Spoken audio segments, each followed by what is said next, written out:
Bien-aimés dans le Seigneur, bonjour. Bienvenue à cette émission, l'heure de la Rhapsodie. On m'appelle la sœur Marlise Akochaï et j'aurai l'honneur de partager la Rhapsodie de ce jour avec vous. Je ne serai pas seule sur ce plateau. J'ai l'estimée sœur Ofli Vitogo, avec qui nous allons vous faire la lecture de la Rhapsodie de ce jour. Bonjour sœur Ofli. Bonjour sœur Marlise. Bienvenue sur ce plateau. Merci à vous. Aujourd'hui, nous sommes le jeudi 6 février 2025 et l'homme de Dieu, le révérend Dr Chris Soya Kilomé, dans la Rhapsodie d'aujourd'hui, partage avec nous sur le thème intitulé « Intimité avec le Saint-Esprit ». Et il a tiré le verset d'ouverture de 2 Corinthiens 13, verset 14, qui dit « La grâce du Seigneur Jésus-Christ, l'amour de Dieu et la communion du Saint-Esprit soit avec vous tous. Amen. » Dans le premier paragraphe, l'homme de Dieu dit « Les principes fondamentaux du développement d'une relation personnelle et intime avec le Saint-Esprit sont la parole de Dieu et la prière. Il est important de se soumettre à lui par la parole et d'approfondir sa relation avec lui par la prière. Toute relation sans communication meurt, l'homme de Dieu dit. Quelle que soit la nature,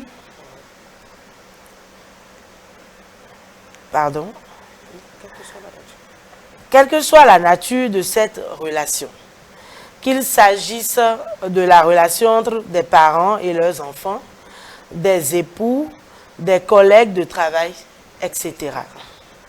L'homme de Dieu poursuit en disant, en revanche, une bonne communication nourrit et renforce les relations. Si vous voulez avoir une communion plus riche avec le Saint-Esprit, vous devez communiquer efficacement avec lui dans la prière. Il est une personne et vous devez entrer en relation avec lui en tant que personne. Relisez notre premier passage. Il indique le type de relation que nous sommes supposés avoir avec le Seigneur. Le Père est aux cieux, l'homme de Dieu poursuit en disant. Et Jésus est parti aux cieux aussi. Seul le Saint-Esprit est ici avec nous. Le Dieu que nous connaissons et avec lequel nous sommes en relation aujourd'hui est le Saint-Esprit. Il rend la présence du Père et la présence de Jésus réelle pour vous. Apprenez donc à lui parler. C'est pourquoi le parler en langue est également vital. Parlez souvent en langue. Gloire à Dieu. Alléluia. Et pour finir, l'homme de Dieu dit, l'apôtre Paul est un grand exemple du chrétien à succès et de pasteur accompli. Et l'un de ses secrets était la communion avec le Saint-Esprit par la prière. Il a dit, dans 1 Corinthiens 14, verset 18, que je rends grâce à mon Dieu de ce que je parle en langue plus que vous tous. Si Paul a compris qu'il était nécessaire pour lui de parler en langue au point de pouvoir dire qu'il parlait en langue plus que toute l'église de Corinthe, alors vous devez en reconnaître l'importance.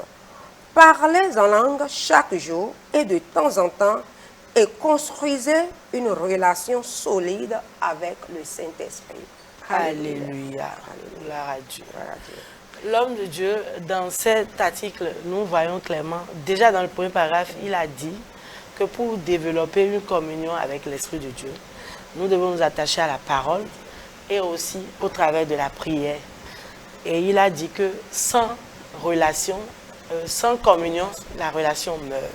Donc nous comprenons par là que si nous voulons mieux connaître l'Esprit de Dieu, si nous voulons marcher dans ses voies, avoir la connaissance, la révélation de ce qui va se passer après, ou demain, ou après, nous devons nécessairement être en communion avec l'Esprit de Dieu.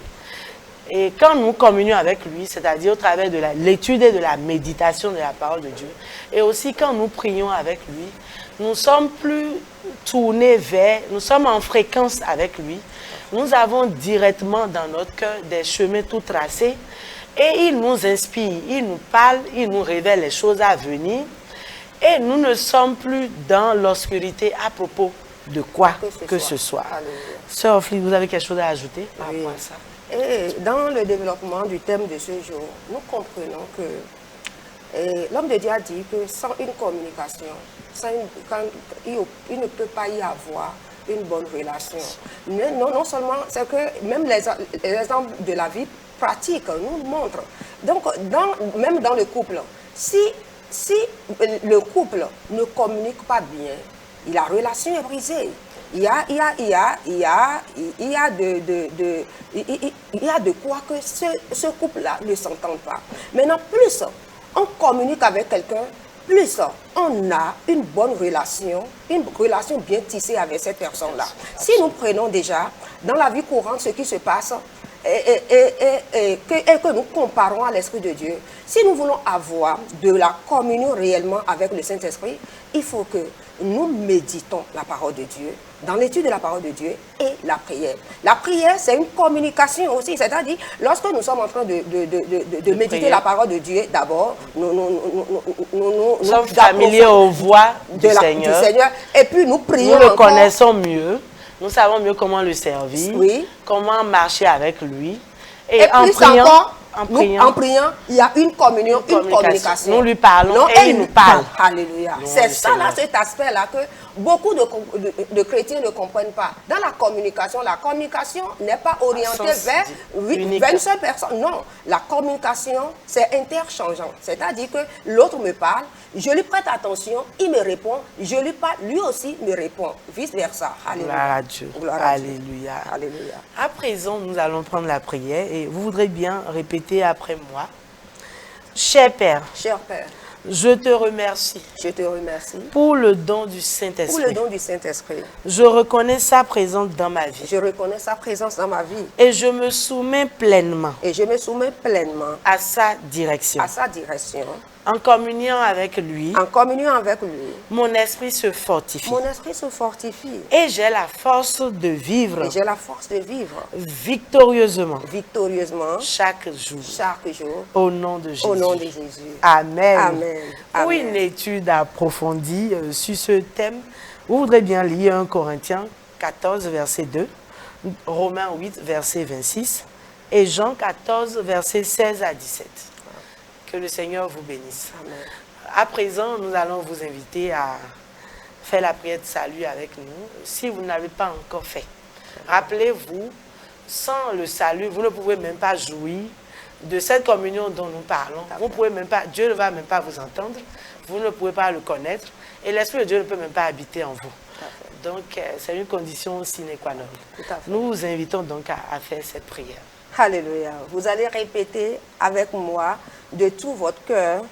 Ô Seigneur Dieu, ô Seigneur Dieu, je crois de tout mon cœur, je crois de tout mon cœur, en Jésus-Christ, Fils du Dieu vivant, je crois qu'il est mort pour moi, et que Dieu l'a ressuscité des morts, je crois qu'il est vivant aujourd'hui, je confesse de ma bouche que Jésus-Christ est le Seigneur de ma vie à partir de ce jour. Par lui et en son nom, j'ai la vie éternelle. Je suis né de nouveau. Merci Seigneur, d'avoir sauvé mon âme. Je suis maintenant un enfant de Dieu. Gloire à Dieu. Alléluia. Félicitations à vous si vous avez fait cette prière avec nous. Pour avoir plus d'informations sur comment grandir en tant que chrétien ou pour vous procurer l'une des copies de la Rhapsodie des réalités, nous vous invitons à contacter les numéros qui s'affichent au bas de votre petit écran. Que Dieu vous bénisse et à très bientôt.